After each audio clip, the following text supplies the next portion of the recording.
So, ang next naman natin is yung paglalagay po ng load wallet. So, kunyari po, click natin, lalagyan ko ng load wallet yung cash in. Click nyo lang po yung plus. So, ang way po natin ng pagta-top up is itong kay QRPH, kay Palawan, at kay BDO.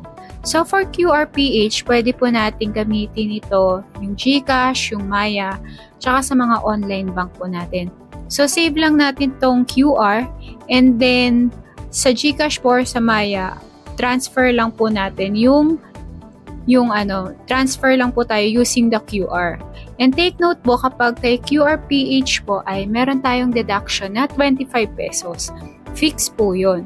So, any amount po, kahit mag 10,000 ka, 20,000, 50,000, 100 pesos, 200 pesos, fix po yung 25 pesos. Kay Palawan naman po ay para sa mga walang online bank. So, pupunta po kayo sa mga Palawan branch at hihingi po kayo ng biller form. So, acknowledge na po and partnership na rin po ni The Foxtech si Palawan.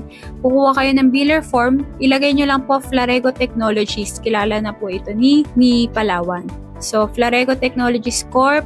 Reference number is yung inyong The Foxtech account number, yung pinaregister nyo. And then yung amount.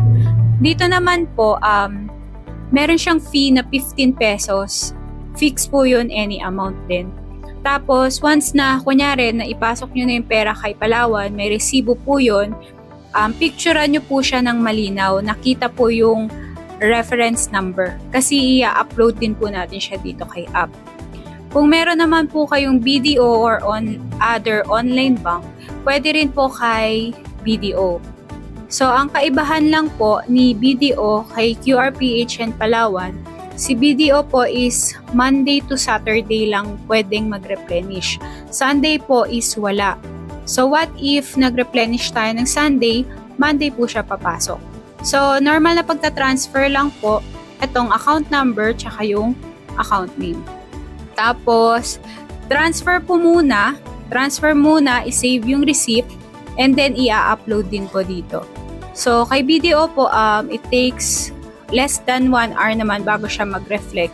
Unlike dito kay QRPH and Palawan po, na real-time pumapasok